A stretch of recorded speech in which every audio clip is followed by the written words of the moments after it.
You may approach. Here we will allocate 20 minutes per side for the oral argument. Would you like to reserve some time for rebuttal? I would like to reserve 4 minutes, please. So noted, Madam Clerk. You may continue, counsel. Thank you, Your Honors, and may it please the Court, my name is Luke Newman. I represent the appellant in this matter, Matthew Beecher. This is a Fourth Amendment, a search and seizure case that's before the Court for oral argument this afternoon. And because we have, operating in Florida courts, we have a conformity clause in our state constitution in Article 1, Section 12. Florida courts are required, essentially, to interpret Fourth Amendment issues in conformity with the United States Supreme Court. The United States Supreme Court has spoken on this issue in what is a strikingly similar case called Rodriguez. And in Rodriguez— Can we talk about the times? Yes, sir. There was a lot of discussion about that. Yes, sir. And I will just note that you're an excellent lawyer, and your briefs are always very good. I think I've written opinions in your favor. I would note that I wouldn't use the word a trial judge cannot imagine their way out of a ruling, just for a future reference. Yes, sir. But so give us the time frames that are the worst case scenario for you. Sure. Yes, sir. And I'll admit that in my briefing in this case that there was some righteous indignation that I understand that seeped into the briefing. So I'll own that. I think that the state is obviously going to present an argument, and the state's filed a brief as well. I think the state and I agree that the stop occurred at 2:26 or 2:27 in the afternoon. And he testified that he checked the licenses, he checked the registration, and everything checked out no later than, give us that time that's the worst case scenario for you. 2:32 p.m.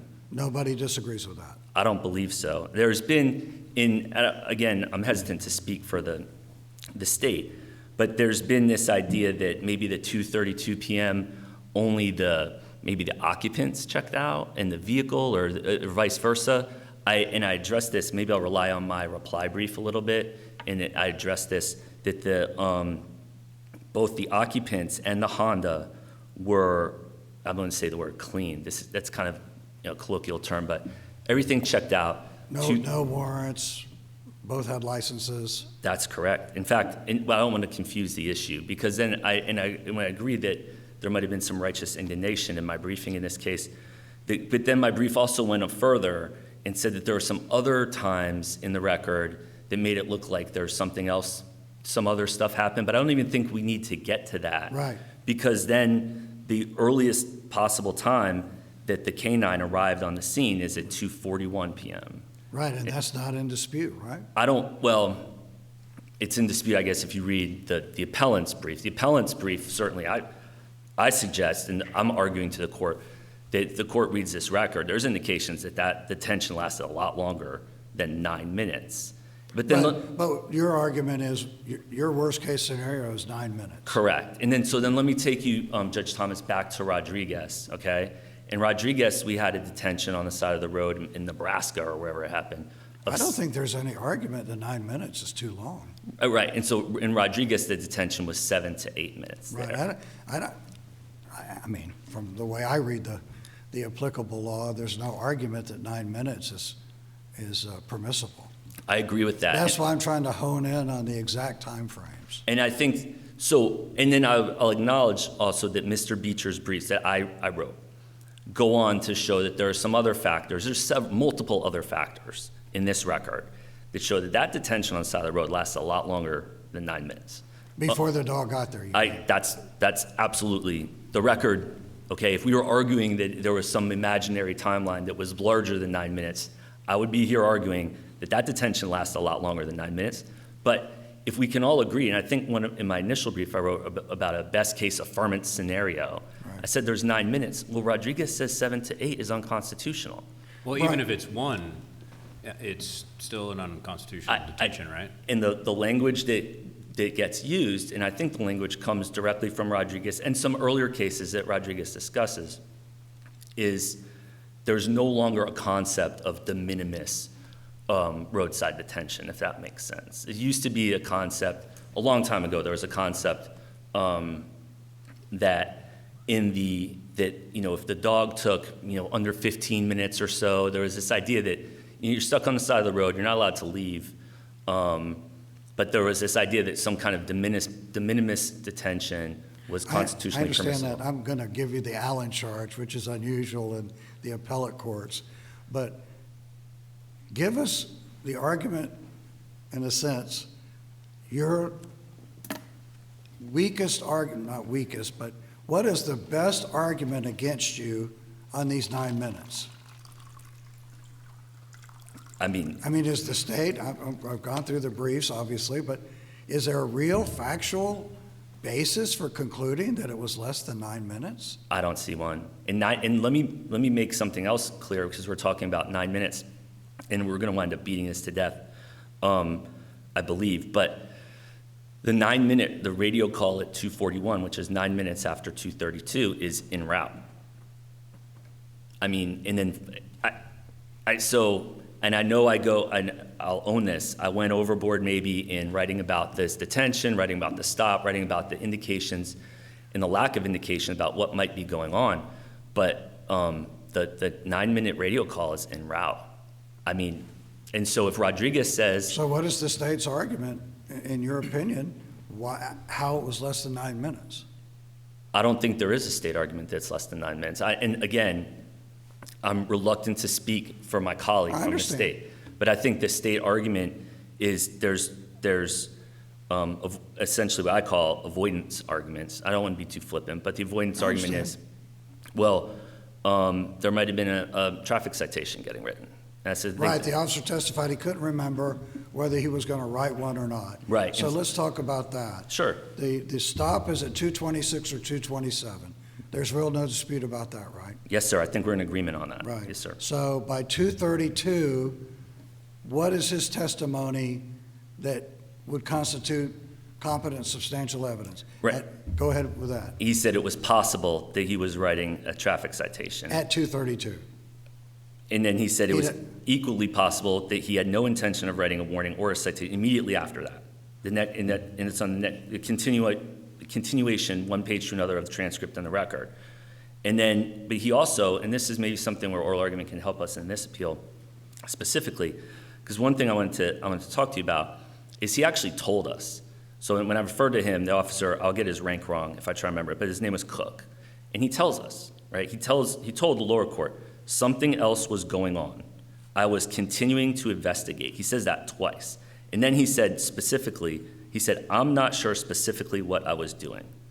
So my representation on behalf of Mr. Beecher is that the officer tells us what's going on. He's continuing to investigate. There's something else going on. Well, that's roadside detention. It's unconstitutional. And whether it lasted 7 or 8 minutes or 9, or in Mr. Beecher's position throughout has been significantly longer than that, that it should have been suppressed and a reversal is required. So again, 2:32, the radio call goes to the K-9 officer? Is that right? 2:32 is when the radio, no, I want to be clear about this.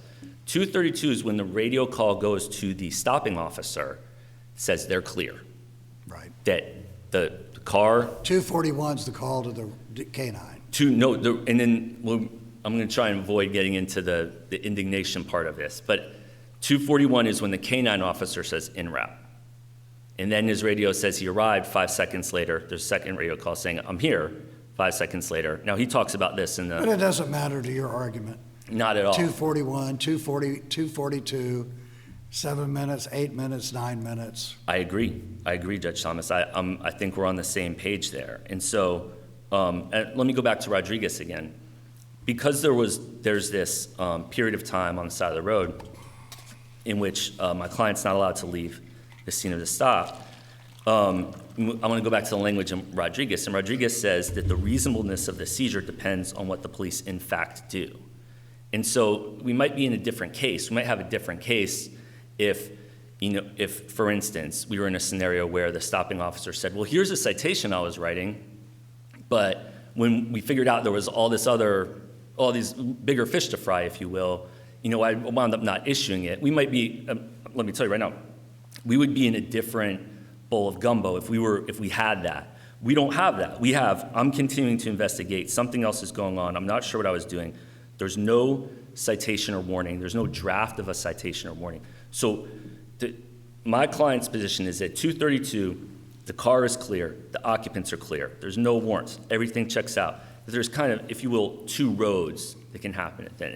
And it's either you're allowed to go, you're free to leave at this point, or it's I'm writing a traffic citation.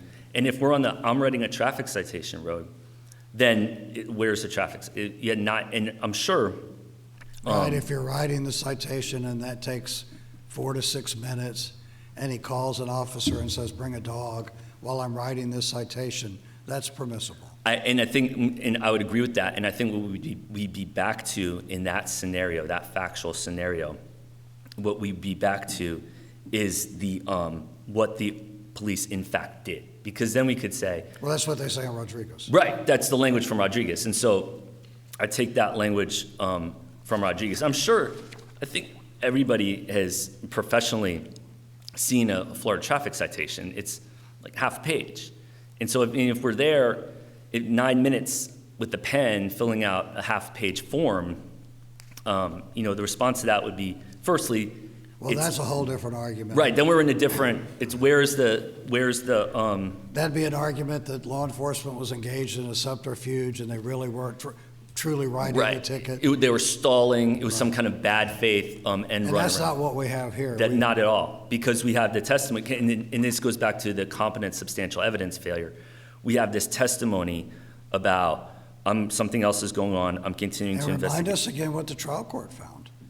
Well, the trial court, and maybe this is where I get sideways with you, sir, is the trial court found that that this other officer, the K-9 officer, who arrived with the K-9 and eventually used the K-9 alert to establish probable cause for the search of the Honda, had abandoned this other stop on the other side of Bay County in Springfield and had come to the Panama City stop and then had left and gone back and had basically made a round trip and had gone back to the Springfield stop. And so that was the logic in the order that's on appeal before the But court. what does the order say is the time gap between the time the occupants were cleared and the car cleared and the time when the K-9 officer got there? I don't think that the final order, and maybe I can address this in my rebuttal time, but I don't think that the order on appeal really has a lot of. Defines the gap. I think it acknowledges the gap that we've talked about this afternoon.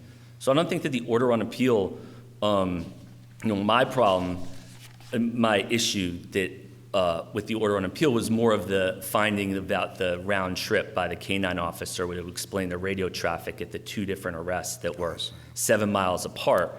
Not about, I don't think that the times were. But the trial court order, as I read it, doesn't say, I find that he was, or correct me if I'm wrong, I find that he may have been writing a ticket, and while he may have been writing a ticket, the K-9 officer was called, and the K-9 officer came while he may or may not have been writing a ticket, so there was no undue detention. I think that's, That's the heart of the order? I think you've basically, the outline of it, I think that's a fair characterization of it. Yes, sir. Yes, sir. So I want to I want to argue about something else that got testified to at the lower court hearing. There's this issue about successive radio checks. I know that the state raised this in their answer brief. And I pointed out in the testimony that, Cook testified that he did sometimes successive radio checks. But I want to be very clear about what the record established. The record established that from that 2:32 time that I think is one of maybe the most important time in this timeline. And the state doesn't dispute that. I don't believe so. That the radio is silent. So this idea that I was checking it again, or I was double checking the Honda or the occupants of the Honda during that period of time doesn't hold up on just a basic competent substantial evidence review. And then secondly, Rodriguez, again going back to language from Rodriguez, says that an officer may conduct unrelated radio checks, but he may not do so in a way that prolongs the stop outside of we're in a reasonable suspicion. And so even if there was affirmative testimony or radio traffic that established, that this officer Cook. And I'm double checking and triple checking. Triple checking. That's that gets into the subterfuge arena. Correct. I agree with that. And that I would, so the Rodriguez itself would prohibit an officer from kind of, I don't want to say stall, but prolonging, by saying I need to check for the radar. Now, this court has dealt with Rodriguez at least 3 times since it was issued, right? So we have, is it Wooden?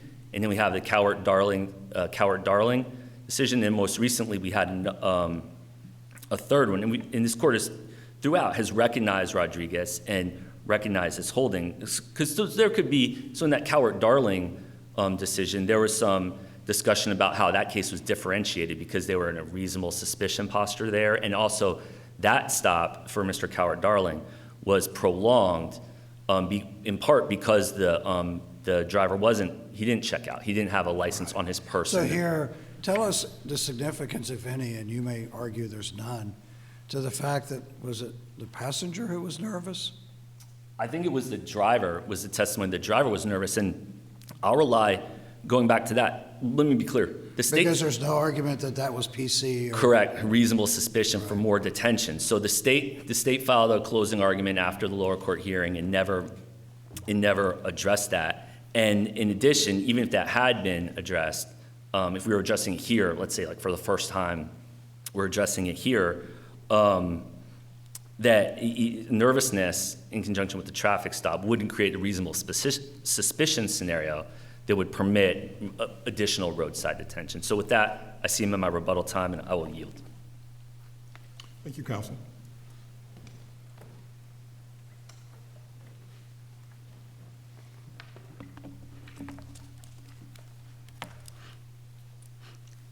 May it please the court, Mandy Wabi for the state of Florida. The trial court's factual findings were supported by competent, substantial evidence that the dog sniff was completed within the time necessary to address a traffic stop. The record supports the trial court's finding that the officer was conducting traffic stop duties as the dog alerted. So the record supports that at 2:27, the officer initiated the traffic stop, as the officer explained, that would have been the time of him giving the information to dispatch, essentially, prior to stopping the vehicle. So that, of course, doesn't account for the vehicle having to pull over, stop, and the officer... So do you dispute that the officer, and I'm not saying you have to, or you don't have to, but do you agree that 2:32 he received information that the registration was valid and no warrants? So, Your Honor, at 2:32, the officer received, of course, a CAT report stated valid. And the officer actually explained that would have been a time of dispatchers advising him that the vehicle registration was okay. So that's consistent with the officer following the vehicle, running the tag prior to stopping the vehicle. Investigator Cook testified that while following the vehicle, he would have researched the tag. So 2:32 was consistent with him receiving the information, and we don't know if he received it orally. So at 2:32, he knows that there's no tag violation, no registration problem. Correct, Your Honor. That would be consistent with him running the tag from that. Is that also the time that he knows there's no problem with pending warrants? Your Honor, as the trial court found, from 2:29 to 2:37, the officer continued to do research from there. So 2:37 indicates, of course, the owner's information, and so from the running the tag, and so the officer would have still had to, and it just makes sense, exit his vehicle, obtain the driver's license from the individuals. Okay, so 2:32, he's informed by dispatch, the registration checks, the tag. So how does the law enforcement agency know that at 2:32? He calls in the tag number, correct? Oh, Your Honor, He's got to check the name to the tag, right? He's got to say, okay, the driver is Mr. Smith, his DL number is XYZ123, and dispatch informs him, yes, that's the registered owner of the car. that is our understanding, Your Honor. And of course, the times are markers, so their markers are not definitive. But at 2:32, it appears that either and again, we don't know if he received it orally or it took some time for dispatch. But he's told that the information. registration is legal. Correct, that's what the CAT report And indicates. to do that, you have to know the name of the owner, right? And to do that, he would have to run the tag. So that would be consistent with him following the vehicle and obtaining the information from running the tag from that vehicle. So that would And be these the timeframes owner. are pretty critical here, so, I mean, if we're gonna rule one way or the other, you know, these stops can be very important. I mean, you might have a suspect, all crimes are serious, but this applies across the board. So what is your argument as to the time of the duration of the stop? From the time that he knew everything he needed to know, that the driver and the passenger had no warrants, the car was properly registered. What is that time, based on the record or as the trial court found? 2:37? No, Your Honor, no, Your Honor, the times, at 2:37, that did not, as the trial court found, that did not end the traffic stop, because the officer would still had to, again, receive the information, but the officer would still have to receive the information from dispatch, from their driver's license, so. Okay, that's why, and I don't mean to be a problem here, so to speak, but that's why I'm trying to crystallize these times. At 2:32, the registration is valid. What else is valid at 2:32? From the record, Your Honor, and again, the times are markers, so we don't know exactly when that information was relayed to him, but the CAT report indicates that the registration or the owner's information, as he explained, may have been valid at approximately that time. At 2:32? Correct, and that's. So what else did he need to find out? So the officer would have still need to run the information from the driver's license. So from 2:32, doesn't end the traffic stop, the officer would have had to exit his vehicle. So what is the time when he finished checking the driver's licenses? Yes, sir. We have to know the time. Understood, Your Honor. And it's Because maybe Because- the duration, maybe the time between the final clearance was 4 minutes before the dog arrived, or 3 minutes. yeah, sure. What is your argument as to how much time elapsed, if any? I'll go back over your brief again, but perhaps your argument is the entire time he was investigating them by the time the K-9 officer got there. Is that what the trial court said? Yes, Your Honor. I mean, that is essentially what the trial court found. So from 2:27 until 2:41, that entire time, even though he knew at 2:32 the registration was valid, he's investigating. Yes, Your Honor, and that is supported by the record, because as the trial court found, between 2:29 and 2:37, there was some indication of the research based off, of the officer researching based on the transaction report. So in 2:37, again, the times are markers, but at 2:37, because the officer would have still had to receive the information from dispatch, so at 2:37, the officer was still conducting traffic duties. The officer would have had to, as he testified, he would have been writing a citation, because as he explained, when he's asked, did you write a citation, he explains that it's possible, and the trial court found that it was possible he was writing a citation at that time. But there was So no citation. there was no issued citation, that is correct, Your Honor, but he could have still been drafted, and he considered writing a ticket, so that time frame he would be writing the ticket, drafting the ticket, ensuring its accuracy, at least giving situational awareness to the officer, other officers that he is with. And of course, from there, he would, and all of this, as he explained it takes time. So the officer would have still had to walk back to the occupants of the vehicle, explain to them why they were receiving a ticket, why they may not have been receiving a ticket. And so the trial court found that as the officer, as the K-9 arrived, that he was at the vehicle. The officers, Investigator Cummings, the K-9 explained that Officer Cook was standing beside the car when he arrived. And Officer Cook even testified that he would have been at his vehicle or speaking to the occupants of the vehicle as the K-9 arrived. And so, again, Your Honor, the time stamps, they're markers, but they're not definitive, because. But counsel, regarding the ticket, didn't Cook testify that it was possible that he was writing a ticket, and it was possible that he was not? and that a lot of things were possible. Yes, Your Honor, but the trial court, of course, is tasked with weighing the credibility, of course, of the statements and reviewing the record, and his testimony regarding the possibility shows that he was considering writing the ticket. So within that time frame, he could have been writing the ticket, drafting the ticket, ensuring its accuracy. I believe the trial court's findings also include that he did not find it unreasonable that the officers, I believe the traffic stop happened about approximately over a year. But still, the time frame indicates that the officer would have been considering a ticket based on his testimony that it was possible.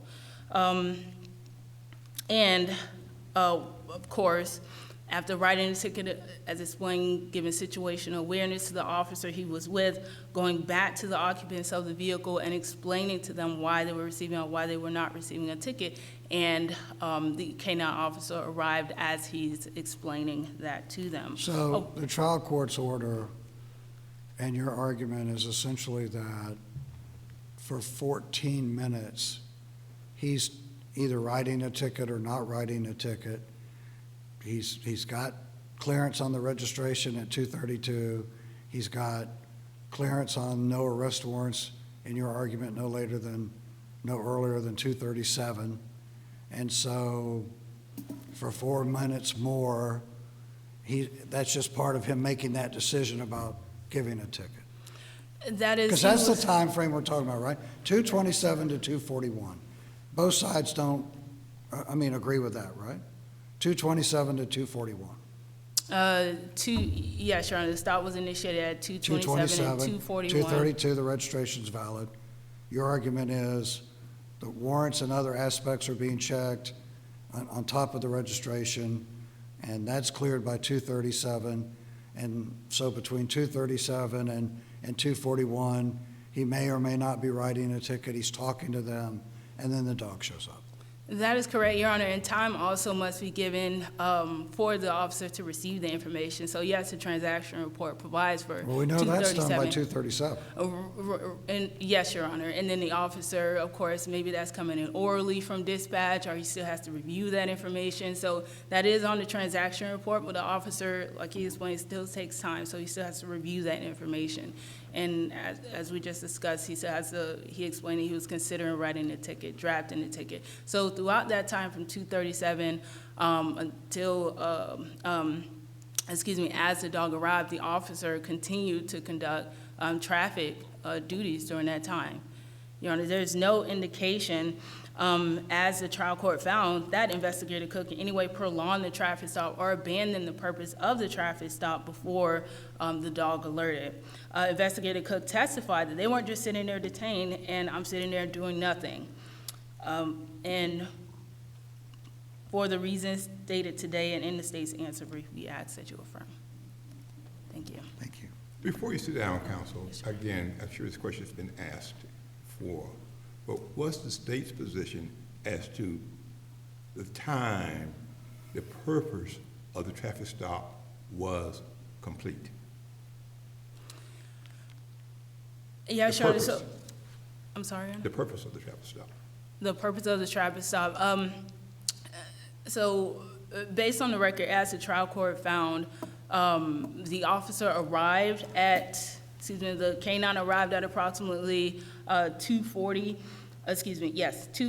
per the testimony of Investigator Cook. Investigator Cummings' CAT report provides that at 2:41, he was at least on scene.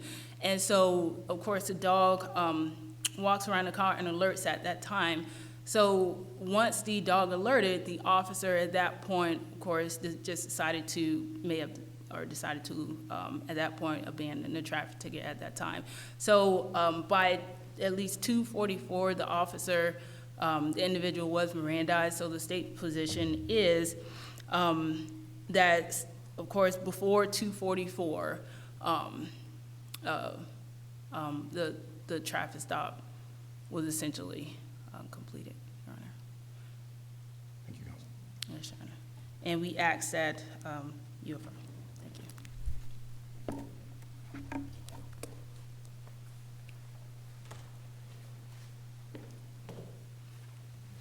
Your Honors, I'd like to address just two areas of rebuttal.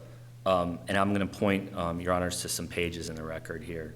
Both, I want to make this very clear, both the occupants and the Honda were valid individually and together at 2:32 p.m. This is addressed on page 241 and 242 of the record, and then it's addressed again, confirmed on cross-examination on page 246. Both the vehicle and the occupants are clear at 2:32.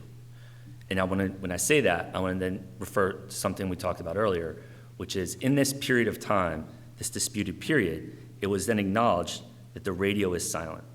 So this idea that I'm researching traffic issues, warrants, registration. So why do we know everything was clear at 2:32? Because he testified to that. And then there's also in the lower court, had obviously a hearing, contested evidentiary hearing, then the, either the TAR or the CAD, computer-aided dispatch records were put in.